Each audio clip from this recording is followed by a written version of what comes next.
रथसप्तमी श्लोकाः। अर्कपत्र स्नानश्लोकाः।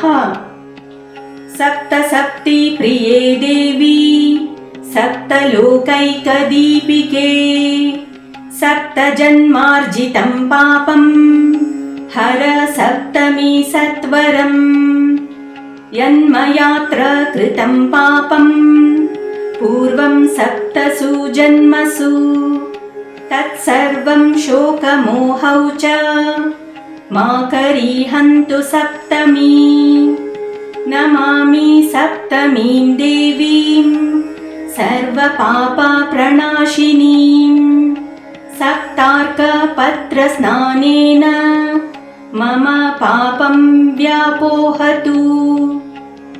अर्घ्यश्लोकम्।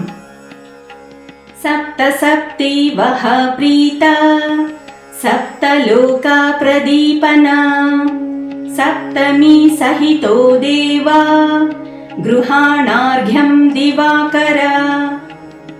अन्यपाठः। यदा जन्म कृतं पापं मया जन्मसु जन्मसु तन्मे रोगं च शोकं च मा करीहन्तु सप्तमी।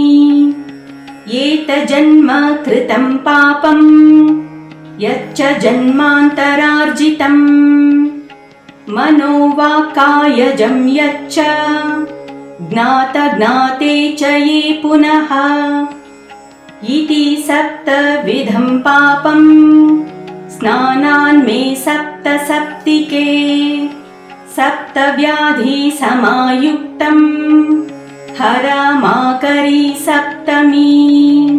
सप्त सप्त महासप्त सप्तद्वीपावसुन्धरा श्वेतार्कपर्णमादाय सप्तमी रथसप्तमी। इति श्रीरथसप्तमी श्लोकाः।